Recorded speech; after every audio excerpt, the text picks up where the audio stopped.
Here are some of our 2014-2015 students who are pursuing the Triple Crown this year. At the end of fourth grade, I called the students who had good grades in fourth grade down, and we talked about the Triple Crown Award. Most of us met down here outside the gym, and we talked about the criteria for getting the Academic Achievement Award.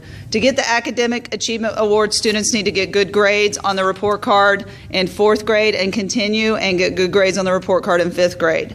The criteria varies by student, but basically it is students that get all A's and B's on their report card and maintain around a 3.5 grade point average. There are special cases, but that is the basic rules for the grading portion. I know you guys feel funny that it's pointing at you right now. So we send home a letter at the end of fourth grade, and we ask for it back with information on the parent's name and the parent's email. The parent's information gets added into an email group for students who wish to pursue service award. Now this is terrible. Okay, I'm going to explain this better. I got to cut this.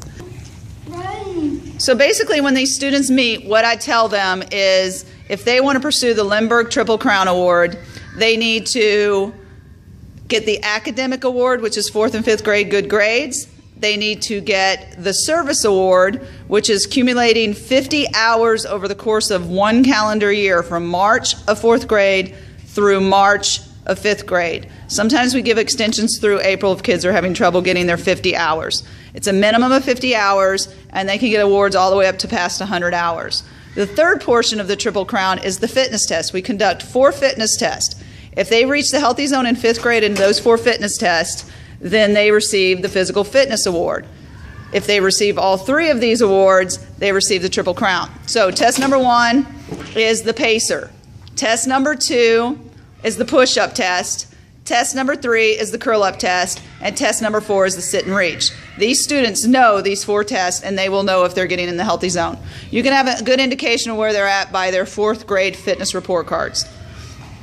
If your child is interested in the Triple Crown, they need to send an email to me asking for you to be added on the list for receiving opportunities for service. Now, these kids right now are keeping track of their service hours. And it is up to these individual students to keep track of their own service hours. The teachers do not do that for them. Their parents should not do it for them. They should do it on their own. Some parents do help by adding the hours into an Excel spreadsheet. So does anybody want to tell me how they're recording their hours? Dorothy? Well, usually I tell my mom how many minutes I do or hours, and she writes them down on a piece of paper. Good job. What about you, Blake? I put my service hours on an Excel spreadsheet, and right now I have about 21 hours.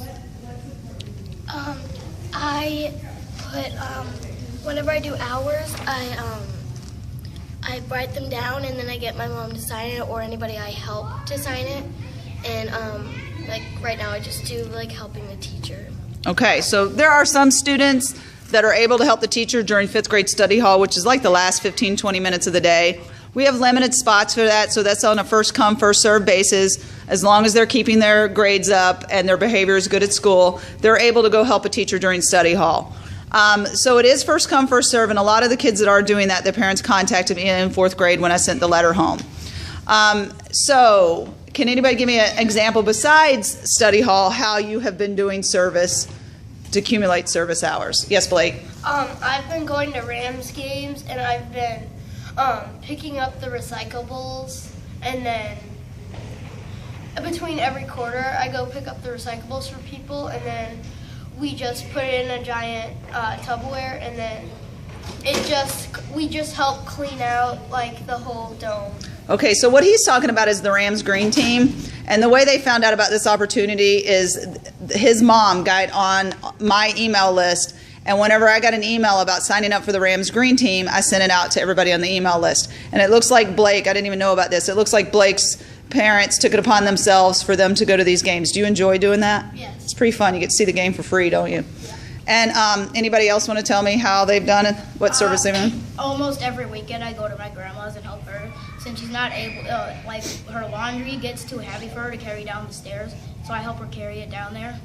Okay, so Larry brought up a good point. Larry is helping a family member that does not live with them, that cannot do it themselves. That is counted towards service, but when you do your chores at home or you're doing things at home that you're required to do as chores, that doesn't count as service. But if you go outside the home and help someone out who has difficulty doing it themselves, that counts as service. Maybe taking out the trash for an elderly neighbor, something like that.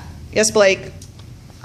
Every Wednesday, there's a market day truck that comes to Sappington, and sometimes I help there, and we do produce co-op, which is putting healthy fruits and vegetables into bags for people to take. Right, so we have openings for about, I don't know, 5 students every couple of weeks to help with our produce co-op. And again, that information is sent out if you get on the email group that I have for service. Yes, Dorothy? A couple of days ago, I helped my neighbor clean up their yard. Since it's getting fall, I helped them rake their leaves, and so, yeah. So that's good, and you can't get paid for that kind of thing. Yeah, Right. Yes, Allie? Well, I go to my church and they have a lot of events, and I usually help out, like clean up things like after it's over. Okay, good. And let's go with one more. Yes. I go to this like little kid that didn't go to, well, she's my neighbor, and she didn't go to preschool, and she's having trouble with her ABCs and stuff, and I help her with her homework. Excellent. So those are examples for some service. Dr. Hamby talks to the kids about the Triple Crown quite a bit, and he tells the kids, you're either going to get the fitness or you're not going to get the fitness. You're either going to get the academic award or not, but the service award is something that is long-term you have to work on. Well, it is true with your grades too. You do need to work on your grades and keep your grades up, but let's say, for instance, if you did not make the grade portion of the Triple Crown, you would still receive the service award and get the fitness recognition if you reach that. I think Blake, in 4th grade, you didn't get the push-up healthy zone, did you? What did you do to get prepared for the 5th grade push-up assessment? My dad and I practice push-ups and sit-ups every morning. You did? And did you get into the healthy zone? Yes. And you actually exceeded it, right? Mm-hmm. Excellent. So these kids may not know this information because they haven't submitted all their stuff yet, but once they reach their goal of 50 hours or they reach the deadline, some kids are going for the 75-100 award, they turn their service hours into Dr. Hamby, and that information is sent to the President Council, and then they send them a special award for their service. Towards the end of the year, grades are submitted by the 5th grade teachers, and if they reach the criteria for the academic award, that is also sent in for their special presidential academic award.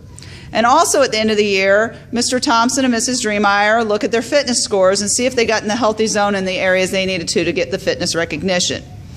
Then what we do is we compile all those scores, and any of those students that received all 3 of those awards, their name is sent to Lindbergh Central Office, and a special award is made for them, and they receive a medal at the end of the year assembly.